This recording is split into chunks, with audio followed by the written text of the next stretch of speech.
কখনো কি মনে হয়েছে যে বুদ্ধিমান যুক্তিবাদী মানুষেরাও মাঝে মাঝে এমন কাজ করে যা দেখে মনে হয় এটা তো অযৌক্তিক? আজকের এই বিশ্লেষণে আমরা দেখব কিভাবে প্রত্যেক ব্যক্তির নেওয়া সম্পূর্ণ যৌক্তিক সিদ্ধান্তগুলো মিলেমিশে এমন এক আচরণে জন্ম দেয় যা আমাদের অবাক করে দেয়। চলুন এই ব্যাপারটা একটু গভীরে গিয়ে দেখি। এই পুরো ধারণাটা বোঝার জন্য চলুন একটা দারুণ উদাহরণ দেখি, একদম প্রাণী জগৎ থেকে। পেঙ্গুইনদের একটা খুব সাধারণ কিন্তু জীবন-মরণ সিদ্ধান্তের মুখোমুখি হতে হয়, যা আমাদের এই সামাজিক শিক্ষার ধারণাটাকে একেবারে স্পষ্ট করে দেবে। ভাবুন তো দৃশ্যটা, একদল পেঙ্গুইন বরফের একেবারে কিনারায় দাঁড়িয়ে আছে, নিচে হিমশীতল জলে খাবার, কিন্তু সেই জলেই লুকিয়ে থাকতে পারে খিলার হোয়েলের মতো ভয়ঙ্কর শিকারী। তাই কোনো পেঙ্গুইনই কিন্তু প্রথমে ঝাঁপ দিতে চায় না, সবাই অপেক্ষা করে যদি অন্য কেউ আগে গিয়ে পরিস্থিতিটা যাচাই করে নেয়। এটা হলো ব্যক্তিগত ঝুঁকি বনাম সবার জন্য তথ্য পাওয়ার একটা লড়াই।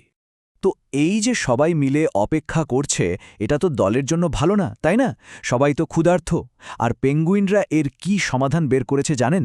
বেশ অদ্ভুত, কিন্তু তাদের যুক্তিতে একদম ঠিকঠাক। মাঝে মাঝে ওরা দল থেকে একজনকে ধাক্কা দিয়ে জলে ফেলে দেয়। শুনতে নিষ্ঠুর লাগছে জানি, কিন্তু তথ্য জোগাড় করার জন্য এটাই তাদের উপায়। ব্যাপারটা কিন্তু শুধু পেঙ্গুইনদের মধ্যেই নেই, আমাদের মানব সমাজে হুবহু একই জিনিস ঘটে।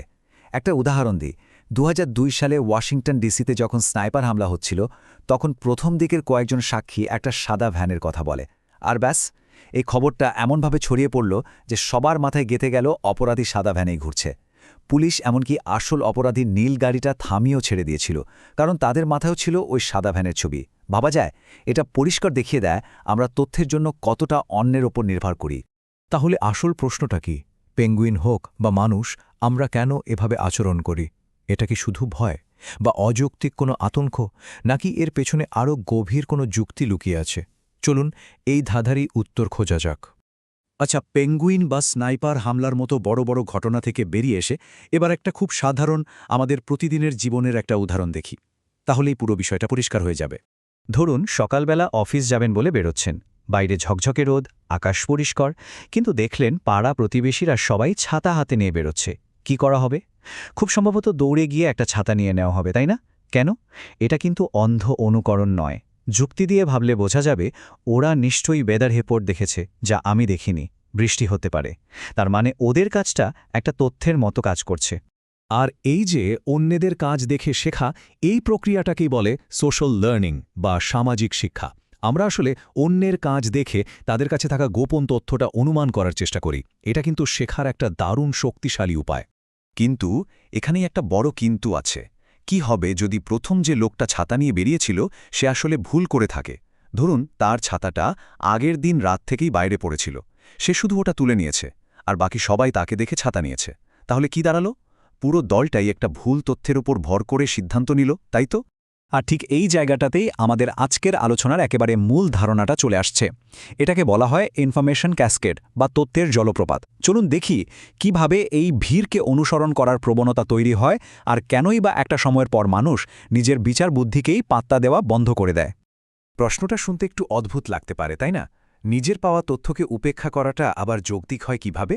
কিন্তু হ্যাঁ, এমন পরিস্থিতি তৈরি হতেই পারে যেখানে অন্যদের দেখে নিজের পাওয়া সংকেতকে পাত্তা না দেওয়াটাই সবচেয়ে বুদ্ধিমানের কাজ। কিভাবে? চলুন সেটাই দেখা যাক। ব্যাপারটা বুঝতে হলে এই ধাপগুলো একটু মন দিয়ে দেখতে হবে। ধরুন ব্যক্তি ক নিজের রিসার্চ থেকে একটা ভালো সিগন্যাল পেরে একটা শেয়ারে ইনভেস্ট করল। আচ্ছা, এবার ব্যক্তি খ একটা ভালো সিগন্যাল পেল এবং সেও ইনভেস্ট করল।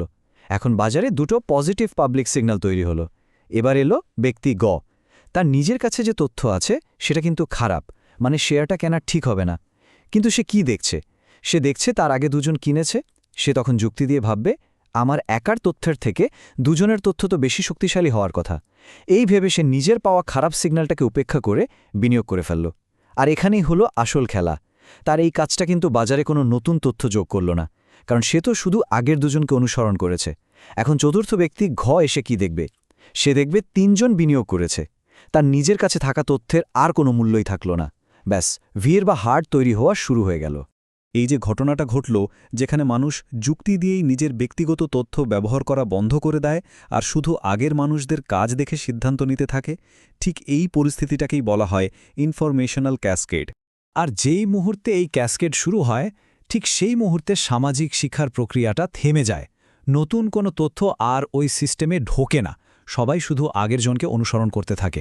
আর এভাবেই জন্ম হয় একটা পালের বা হার্ডের। আচ্ছা, একটা মজার ব্যাপার আছে কিন্তু। এই ক্যাসকেড কখন সহজে তৈরি হয় জানেন? যখন আমাদের সিদ্ধান্তের অপশনগুলো খুব সীমিত থাকে, যেমন হ্যাঁ বা না, ধরুন বিনিয়োগ করব অথবা করব না।